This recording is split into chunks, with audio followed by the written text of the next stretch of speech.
দেখুন, যারা চান তাদের সুস্থ শরীরকে ব্যস্ত করতে, সুস্থ মাথাকে ঘেটে করে দিতে, রাতের ঘুম উড়িয়ে দিতে, তারা যান গিয়ে নেটফ্লিক্সে দ্য গ্রেট ফ্লাড বলে একটা সিনেমা বেরিয়েছে, কোরিয়ান সিনেমা, 1 ঘন্টা 45 মিনিটের, 1.25 ঘন্টার। যারা সেই সিনেমাটা গিয়ে দেখুন।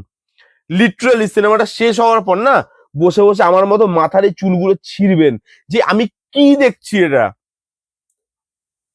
অর্ধেক জিনিস মাথার উপর দিয়ে যাচ্ছে, আবার পেছাতে হচ্ছে, কনসেপ্ট বুঝতে হচ্ছে, আবার এগোতে হচ্ছে। ইনসেপশনের বাবা তো, কি কনসেপ্ট ভাই, কি সিনেমা। আমি এই সিনেমাটা দেখার পর না 5 মিনিট আমার মাথা পুরো ব্ল্যাঙ্ক। কে কোথায় আছে, কে কি বলছে, কিছু মাথায় ঢুকছে না আমার। মা কি বলছে, বাবা কি বলছে, কি রিভিউ দেবো, নেক্সট কি মুভি দেখবো, কিচ্ছু মাথায় নেই। আমি খালি ভাবছি, ঘোরের মধ্যে আছে একটা, যে কি দেখলাম এটা। এটা এরকম ধরনের সিনেমা। ট্রেলার দেখে আমি ভেবেছিলাম ভাই এটা তো সার্ভাইভাল মুভি। যারা যারা ট্রেলার দেখেছেন তারা জানেন যে ভাই এটা তো সার্ভাইভাল মুভি।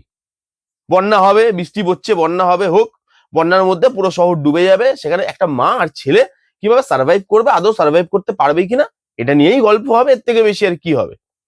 আমি সিনেমাটা 15-20 মিনিট দেখার পর আমি বললাম, সালা এটা তো কনসেপ্টই নয়। সিনেমাটা ট্রেলারে তো বুড়বাক বানিয়েছে অডিয়েন্সকে। যেটা ট্রেলারে দেখিয়েছে ওটা তো গল্পই নয়, সিনেমার গল্প অন্য কিছু। কি গল্প সেটা আমি বলতে পারবো না। ট্রেলারে এটুকুই দেখিয়েছে, তাই আমি এটুকুই বললাম। এর থেকে বেশি জানতে গেলে আপনাকে সিনেমাটা দেখতে হবে নেটফ্লিক্সে। এবং এই সিনেমাটার না প্রপার একটা এক্সপ্লেনেশন ভিডিও দরকার। কারণ এই কনসেপ্টটা এরকম যেটা মানে রিভিউতে বলাটা পসিবল নয়। এটা একটা প্রপার এক্সপ্লেনেশন ভিডিও দরকার।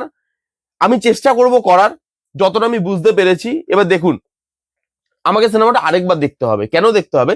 কারণ আমি যেটা বুঝেছি সেটা ঠিক বুঝেছি কি ভুল বুঝেছি সেটা কনফার্ম করার জন্য আমাকে আরেকবার সিনেমাটা দেখতে হবে।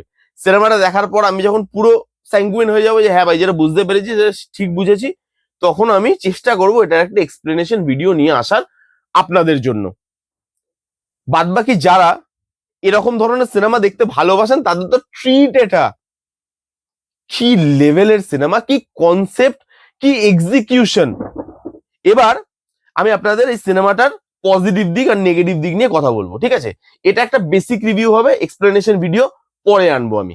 এবার এখানে যদি পজিটিভ দিক নিয়ে কথা বলি, প্রথমত যেটা ট্রেলার ও ভিজুয়াল ছিল, এর look and feel outstanding, look and feel outstanding, visuals. এক একটা সমুদ্রের ঢেউ উঠে আসছে, সেই জিনিসটা আপনি ফিল করতে পারবেন, সেই টেনশনটা ফিল করতে পারবেন, সেই জিনিসটা আপনি বুঝতে পারবেন যে হ্যাঁ সমুদ্রের ঢেউটা আসছে, সেটা মনে হচ্ছে স্ক্রিন থেকে বেরিয়ে আপনার ওপরে চলে আসবে। এত সুন্দর ভিএফএক্স এর কাজ, ভিজুয়ালের কাজ, এত সুন্দর ট্রিটমেন্ট করা হয়েছে জিনিসটাকে।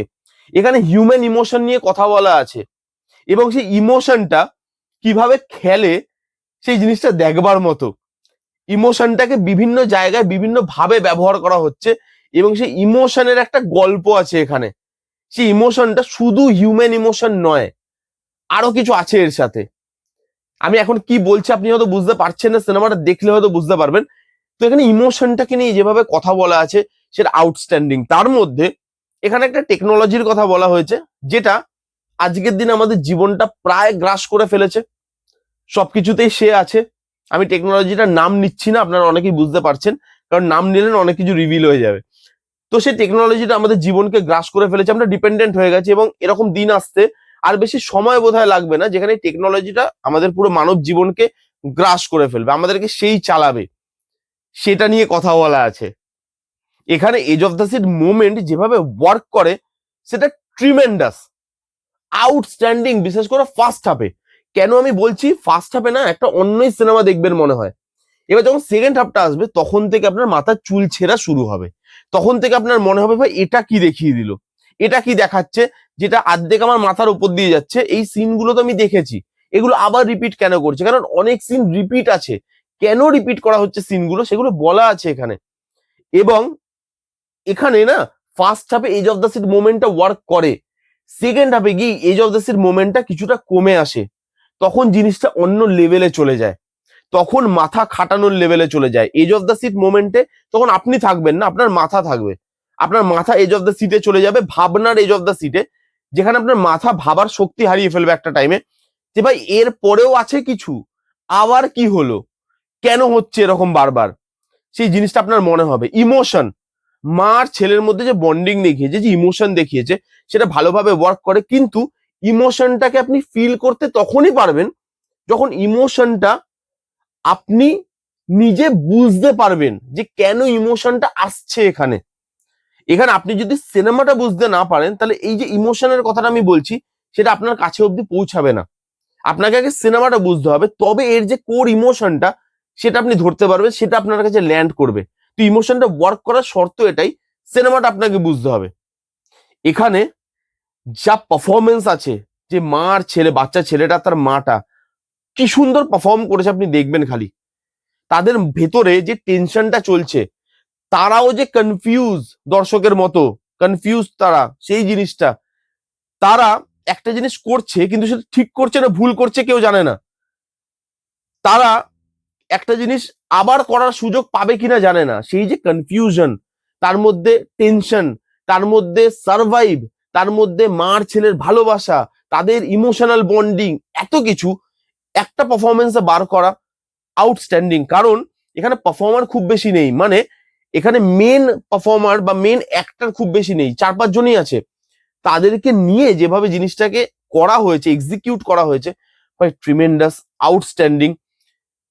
ভাবনা, এরকম কনসেপ্ট ইনসেপশন একটা আমি দেখেছিলাম, তারপর এটা দেখলাম, যেটা আপনার মনে হবে তার ওপরে না গেলেও তার নিচেও নয়, একদম সমান সমানে আছে, সেই লেভেলটা আপনাকে ফিল করাতে পারে। ভাবনা এত ভালো, এদের চিন্তাধারা, এবং সেই চিন্তাধারাটাকে যেভাবে দেখিয়েছে, কারণ আপনি খালি ভাবলেই তো হলো না, সেটাকে অডিয়েন্সের কাছে ট্রান্সফারও করতে হবে। এবং এই সিনেমাটা না সবার জন্য নয়, এই সিনেমাটা একটু অ্যাডভান্স অডিয়েন্সের জন্য, একটু যারা এরকম ধরনের সিনেমা দেখে, যারা একটু টাফ সিনেমা, কারণ এটা ইজি গোয়িং সিনেমা নয়। এটা আপনি পপকর্ন খেতে খেতে বা কাজ করতে করতে, আজকে অর্ধেক দেখলাম কালকে অর্ধেক দেখবো, এরকম করে আপনি এই সিনেমাটা দেখতে পারবেন না। আপনি তো কিছু বুঝতে পারবেনই না, আপনার ভালোও লাগবে না সিনেমাটা দেখতে। তো এই সিনেমাটা এনজয় করার, এই সিনেমাটা দেখার শর্তই হচ্ছে আপনাকে ওয়ান গোতে দেখতে হবে, এবং একটু অ্যাডভান্স লেভেলের অডিয়েন্স হতে হবে, যারা বাইরের এরকম ধরনের কাজ ফলো করে, যেখানে ফ্লাড, সায়েন্স, এই জিনিসগুলো আছে। সায়েন্সটা আমি বলতে চাইছিলাম না, বাধ্য হয়েই আমি শেষ অব্দি বললাম, নাহলে আর এর থেকে আর ঢাকা চাপা দিয়ে বলা যায় না। তো সেই জিনিসগুলো যারা বুঝতে পারেন, যাদের এরকম ধরনের সিনেমা ভালো লাগে, যেই সিনেমা কনফিউজ করে দেবে, মাথা কাজ করবে না, একটা দেখাচ্ছে অন্যই একটা জায়গায় চলে যাবে, এগিয়ে পিছিয়ে আপনাকে বারবার জিনিসটাকে বুঝতে হবে, এরকম কমপ্লিকেটেড সিনেমা যারা দেখতে চান, তারা এই সিনেমাটা দেখতে পারেন।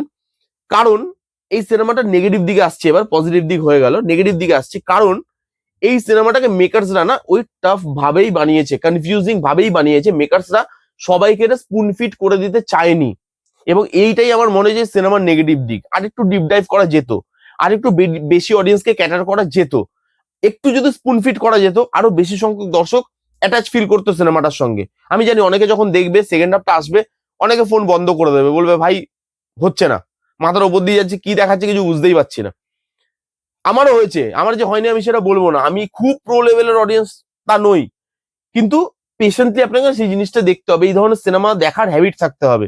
এবং সত্যি কথা বলতে, মেকার্সরা এটা যে সবার জন্য বানিয়েছে তা নয়, এই ইন্টেনশনটা আপনি সিনেমাটা দেখলে বুঝতে পারবেন, যে মেকার্সরা এই সিনেমাটা সবার জন্য বানায়নি।